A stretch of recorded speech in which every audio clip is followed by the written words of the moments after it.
Ça fait référence justement aux semaines qui séparent Pessah de Shavuot. 7 semaines durant, tu devras compter tous les jours. Et au terme de ce compte, tu arriveras à la fête de Atzeret qui clôture le compte et qui s'appelle Chag HaShavuot.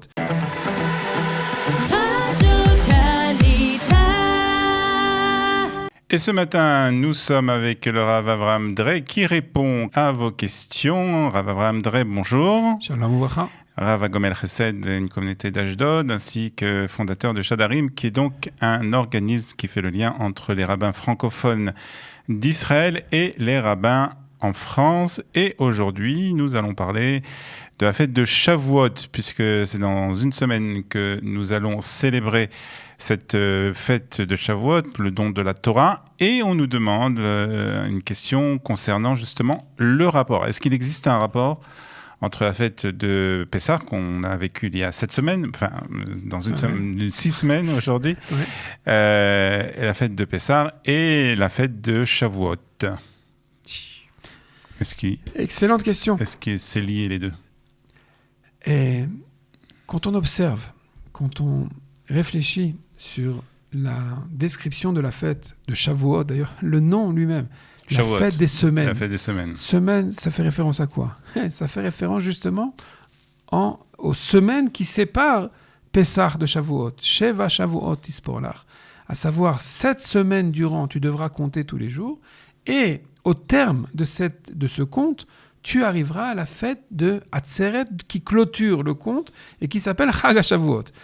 Je veux dire par là que la définition telle qu'elle est transmise dans les versets de la Torah, c'est il n'y a pas de date. Si la date de Pessah, c'est bien évidemment Chodesh Harishon, Arba Asar Yom, le 14e jour c'est une date historique, c'est la date de la sortie d'Égypte. Ouais.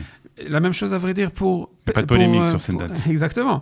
Pour Sukkot, quand elle est transmise de façon pour toutes les générations dans la Torah, quand elle est établie, il y a une date, Chodesh HaShevi'i, le 7e du mois, le 14e, il y a une date spécifique. Quand on parle, quelle est la date où tombe la fête de Shavuot? C'est mentionné comme le terme d'un compte. Ça veut dire quoi?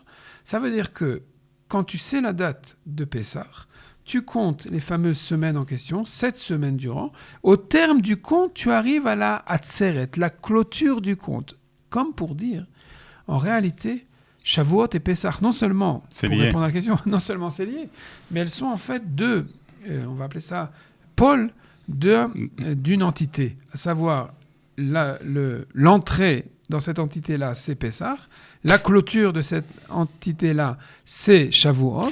Et elles sont reliées par un... Alors, on va juste éclairer quelque chose. Oui. On dit qu'on ne connaît pas la date de Shavuot, mais on sait que c'est cette semaine. Donc, un calcul rapide nous fait arriver à la date exacte. Oui, mais le calcul définit en réalité. Ça veut dire, si on me demande quand est-ce que tombe la fête de Pessah, je dis de façon précise dans le calendrier, tandis que quand la Torah me fait confronter à savoir quand est-ce qu'on doit célébrer la fête de Shavuot, elle me dit tu comptes 7 semaines à partir de Pessah. Ça veut dire qu'en réalité, elles sont pas seulement liées, mais elles dépendent. Elles dépendent l'un de l'autre. Okay. De là, on va avoir une vision fondamentalement différente. Qu'est-ce que symbolise la sortie d'Égypte? La sortie d'Égypte, c'est pas moins que l'émancipation du peuple d'Israël. Jusqu'à présent, il s'agissait d'une population esclave en Égypte, sous le joug égyptien complètement dénuée de toute liberté. Et au moment où elle va enfin être émancipée, c'est Zman Cherutenu, c'est comme ça que ça s'appelle dans la Torah elle-même, à savoir où on va célébrer notre libération et notre identité nationale. À partir de ce moment-là, on compte. On compte jusqu'au moment où notre identité nationale va être couronnée, complétée par le don de la Torah. Le don de la Torah va en réalité remplir de contenu l'identité nationale d'Israël. Je veux dire par là qu'on a l'aspect national, Amzu Yatzartili, le peuple d'Israël et arrive enfin sur la scène des nations, ça c'est Pessah, et au moment où ils arrivent sur le mont Sinaï, pas sur le mont, sur les Margelotar, arrive le moment où va être complétée la finalité de cette création spécifique de la nation juive en recevant la Torah. Et il faut 7 semaines pour ça. Il y a fait. Cette semaine, 49 jours. Il y a fait 49 jours.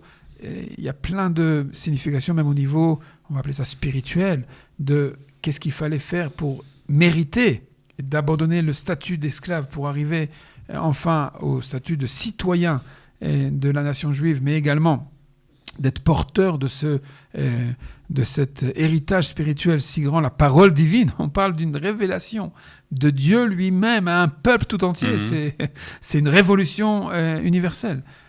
À comprendre de façon peut-être un peu plus approfondie, on a, et parfois peut-être même une sorte de danger, de croire que l'identité juive, en fait, va dépendre de... si tu es fidèle à ce contenu-là, alors en effet, tu vas pouvoir te définir en tant que Ben Laouma israélite, à savoir faire partie de cette nation-là.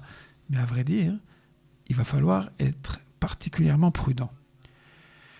Quand on récite les bénédictions de la Torah, justement, on va célébrer le don de la Torah à Shavuot, et il y a une bénédiction que chacun qui monte à la Torah, et même tous les jours, on doit réciter cette bracha, elle va nous donner du sens à cette identité double, à savoir Baruch ata Hashem Elokeinu melech haolam, ça c'est vrai pour toutes les bénédictions, Asher bachar banu mikol ha'amim, qui nous a choisis parmi toutes les nations. Ça c'est quoi? C'est l'identité nationale, à savoir Am Israël a été, Notsar a été créé comme peuple au moment de Pessah. Asher bachar banu mikol ha'amim venatan lanu et Torato. Klomar, on a d'abord l'apparition d'une identité nationale, et ensuite, Asher bachar banu mikol ha'amim venatan lanu et Torato, Baruch ata Hashem noten la Torah. Pourquoi c'est si important de comprendre que c'est de cette façon-là que ça a été énoncé? Je vais vous dire pourquoi c'est si important. Parce que très souvent, on va croire que pour pouvoir être à la hauteur de l'appellation de membre de la nation juive, on a besoin d'être fidèle à la Torah. Mais si c'était comme ça, on n'aurait pas eu... on serait passé tout de suite à Shavuot. Exactement. On aurait dû dire Baruch ata Hashem noten la Torah. Pourquoi j'ai besoin de dire Asher bachar banu mikol ha'amim venatan lanu et Torato? Maintenant, attention. On n'a absolument rien contre le fait d'être fidèle à la Torah, bien évidemment. On va dévoiler en effet le sens et le contenu de notre identité profonde par le fait qu'on soit fidèle à la Torah, c'est vrai, mais c'est pas ça le dénominateur ou on va dire la condition in qua non de l'identité juive. L'identité juive, c'est d'abord parce que Dieu a choisi de faire de nous son peuple. Bien évidemment, on veut, on demande, on espère et on va enseigner de façon à pouvoir révéler le sens de cette identité par les fidélités à la Torah au mitzvot. Mais ce n'est pas une adéquation de croire que celui qui est fidèle à la Torah mitzvot, il mesure, il est en effet titulaire de l'identité juive. Oui, et sinon non, pas du tout. Il est titulaire de son identité juive parce qu'il est tombé dedans quand il était petit, parce qu'il est né comme ça. Ah, autant sa fidélité va venir, ça veut dire qu'il va dévoiler l'adéquation. Mais c'est pas dépendant de ça. Mais quand même, l'identité nationale est avant l'identité juive. Asher bachar banu mikol ha'amim. C'est le premier pôle. C'est l'étape, c'est le processus. Exactement. Quand on définit maintenant comme la fête de Pessah, la fête de Shavuot, comme deux pôles d'une entité totale, on comprend parfaitement que la sortie d'Égypte, la définition nationale est parfaitement nécessaire. C'est l'étape du choix divin. Il a choisi le peuple, en effet, et il va lui donner une dimension nosefet, au-delà de cette dimension nationale, supplémentaire, exactement, par le don de la Torah, par l'héritage de la révélation divine à un peuple entier. Ça, c'est en effet sérieux à porter sur les épaules. Et on en est parfaitement fiers, et c'est ça qu'on va fêter dans la joie et l'allégresse. Et pour Shavuot, c'est vrai. Mais à vrai dire, il y a une conception fausse qu'il va falloir éviter, de croire que c'est seulement par la fidélité à la Torah qu'on est défini comme juif. Pas du tout. On est parfaitement défini comme choisi par un Kadosh Baruch Hu, indépendamment de notre liberté de pouvoir Mais être pour en arriver adéquation. donc à cette identité, on va dire religieuse, Oui. Identité de la Torah, Plénitude, j'aurais dit. il y a un processus qui est donc de jour en d'élévation. jour. Il a fait bien, en effet.